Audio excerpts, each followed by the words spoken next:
Eating out adds up, but it is especially expensive in our state. The Washington Hospitality Association just came out with their cost of dining report, ranking Seattle as the second most costly city to eat out, right below San Francisco.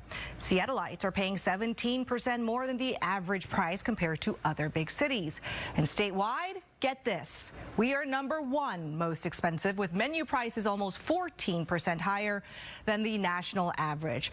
The report compared 48 states, excluding Hawaii and Alaska. The study looked at 20 restaurant chains with spots in most states. Earlier, I talked with the president of WHA, Anthony Antone.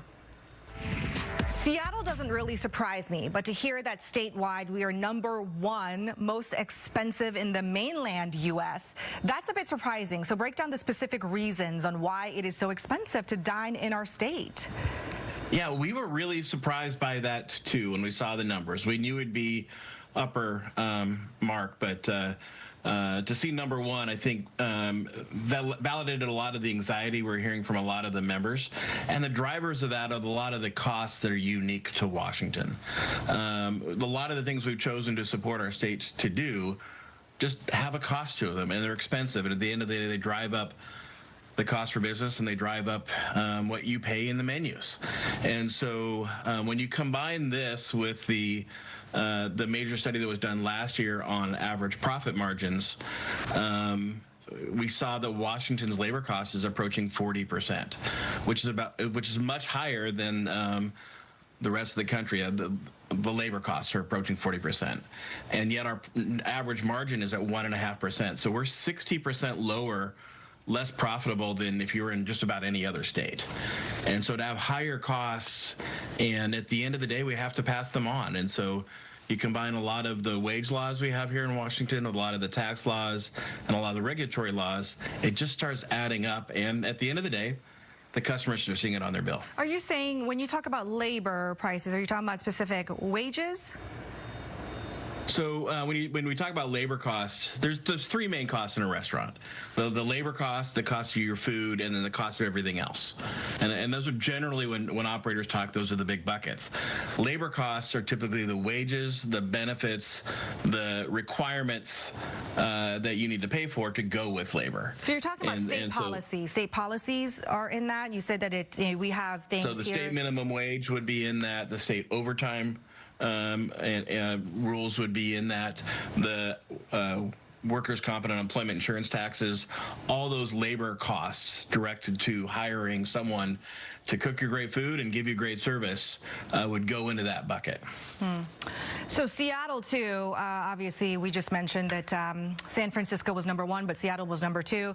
Not very surprised by that, but I do wanted to bring up this this quote that you had in your report, because it was an anonymous restaurant owner, it sounds like, but works in Seattle, and he said, quote, "When Seattle officials still wanted affordable, great restaurants in the city, my dining room was filled with families growing up in my restaurant. Now the only ones who can afford my art are lawyers, tech executives, and tourists. Even though it's the same menu, my business is fine, but my heart is broken." That was a pretty profound, statement from that person, who obviously have been serving, Seattleites for many, many years, and just have seen kind of this change. And a lot of people, the middle people, can't afford to eat at his place.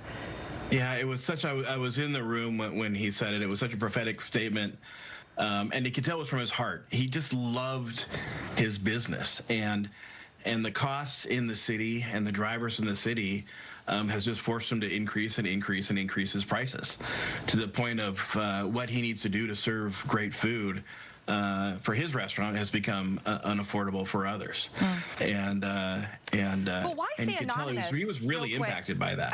Why stay anonymous in something like that? I mean, he gave that statement, but he wanted to remain anonymous?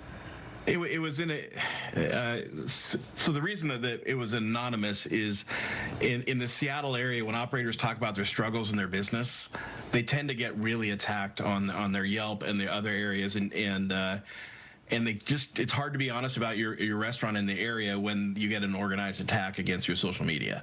And so for a lot of operators, they're just uncomfortable talking publicly about their struggles. They're just trying to deal with it, and they're trying to figure out, how do we make the changes we need to survive? All right. So how do we balance this? Because obviously, you know, there are people who say it is very expensive to live in Seattle. People need to make fair wages. They need to make livable wages. And so you've got, you know, one side that's really pushing for people to get that. At the same time, you don't want to kill that movement, but you also want reasonable menus at the restaurant. So how do we marry the two things and come to a compromise here?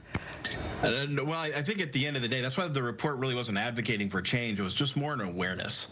Because if you think about the number of the times that families eat out per week across the region, and if they eat out 2, 3, 4 times a week at 17% more, that's hundreds of dollars a week and a year, and it adds up. So it's significant, and being aware of why.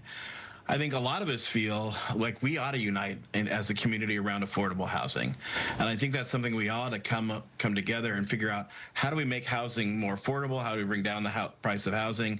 It's a major issue for our team members, for the city, and we would unite in being part of that. But making restaurants unaffordable does not make housing affordable. How is housing and restaurant prices combined here? Well, when you talk about, you just asked, hey, how do people afford to live, and how do we do that, and how do we increase, how do we balance the two? Right. I think when we look at that, I think what we'd really like to see as an industry is unite around affordable housing and stop doing things that at the end of the day just make dining out more expensive, and the path for people to pursue their dream by opening a small business tougher. Yeah, well, Anthony, everyone's talking about it. Everyone I know, every time we go out to eat, you know, my friends, got family who are like, wow, that price tag was hefty. So we're all feeling it. Thank you so much for, you know, sharing your insight and your report with us today.